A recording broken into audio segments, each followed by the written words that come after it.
berasal dari dua kata, yaitu manajemen dan kelas. Manajemen sendiri dapat diartikan sebagai suatu proses penggunaan sumber daya secara efektif untuk mencapai tujuan. Sedangkan kelas dapat diartikan sebagai sekumpulan peserta didik di tempat dan waktu yang sama, menerima pembelajaran yang sama oleh pendidik yang sama.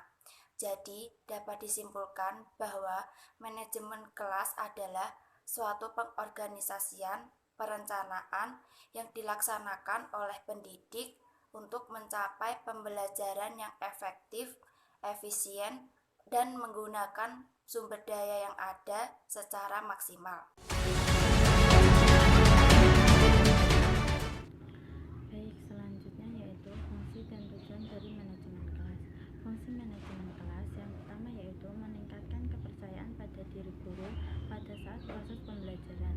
Yang kedua, membantu guru lebih mengenal lebih dalam minat dan bakat siswa sehingga siswa lebih semangat dalam proses pembelajaran. Yang ketiga, membantu siswa lebih menghormati dan mentaati guru jika guru tersebut telah mempersiapkan proses pembelajaran dengan bersungguh-sungguh sehingga mencapai tujuan mereka dan harapan mereka. Yang terakhir yaitu guru lebih mengenal dan memahami apa fungsi dan tujuan dan pentingnya proses pembelajaran di kelas. Selanjutnya yaitu tujuan dari manajemen kelas. Tujuannya yaitu meningkatkan efisiensi dan keefektifan dalam saat proses pembelajaran. Yang kedua yaitu menciptakan pembelajaran yang efektif dan produktif dan nyaman sehingga siswa lebih betah dalam proses pembelajaran. Dan bagian saya adalah tentang pelaksanaan manajemen kelas. Pelaksanaan manajemen kelas yang efektif memiliki beberapa ciri. Bisa dilihat di makalah yang telah di-share.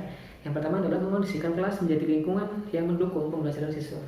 Nah, yang kedua adalah memungkinkan siswa mengembangkan kemampuan seoptimal mungkin. Yang ketiga adalah menghilangkan hambatan dalam interaksi pembelajaran. Lalu yang keempat adalah menyediakan fasilitas pendukung sesuai intelektual, emosional, dan sosial siswa. Yang terakhir adalah membimbing siswa sesuai latar sosial, ekonomi, budaya, dan juga kepribadiannya masing-masing. Oke, selanjutnya adalah saya akan menjelaskan bagaimana sih upaya preventif dalam mengatasi masalah di kelas. Saya akan jelaskan satu-satu. Yang pertama adalah memotivasi siswa agar konsentrasi pada pelajaran. Motivasi ini tujuannya agar siswa itu semangat dalam melaksanakan pembelajaran ke depan. Nah, yang kedua adalah mengondisikan siswa untuk siap belajar di kelas. Guru itu bisa menanyakan kabar dari siswa atau mungkin menanyakan aktivitas sebelum guru itu masuk dan lain-lain. Lalu yang ketiga adalah pemberian stimulus supaya siswa itu aktif di kelas.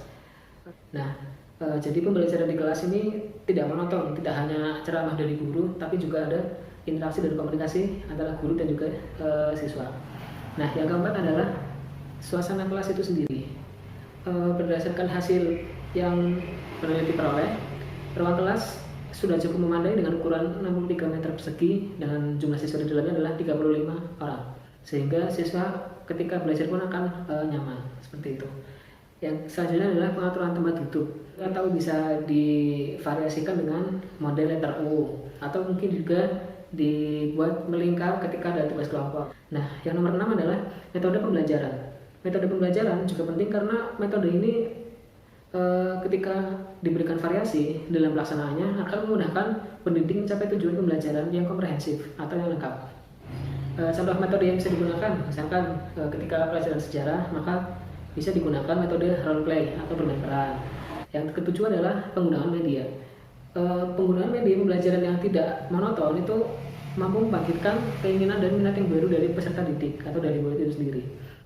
Dalam era milenial ini, tentu banyak sekali pengembangan dari media-media pembelajaran. Seperti misalkan ada animasi, ada video, maupun penggunaan media 3 dimensi yang dibuat oleh guru itu sendiri.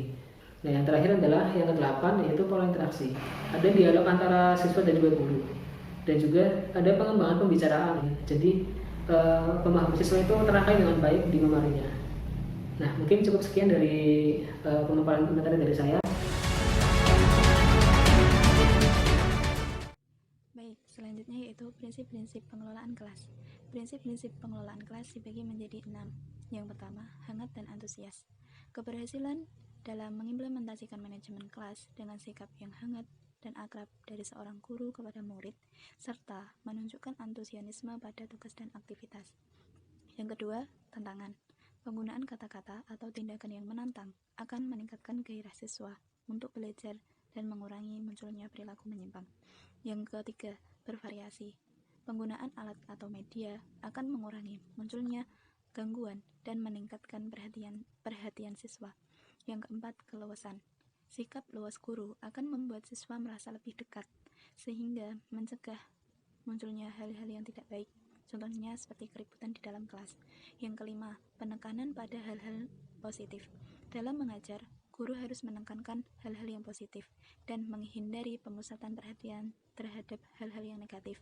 Dan yang terakhir yaitu penanaman disiplin diri.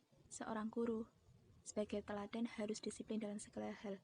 Jika menginginkan muridnya ikut disiplin, maka guru tersebut harus mencontohkan yang terbaik buat muridnya. Sekian dari saya. Terima kasih.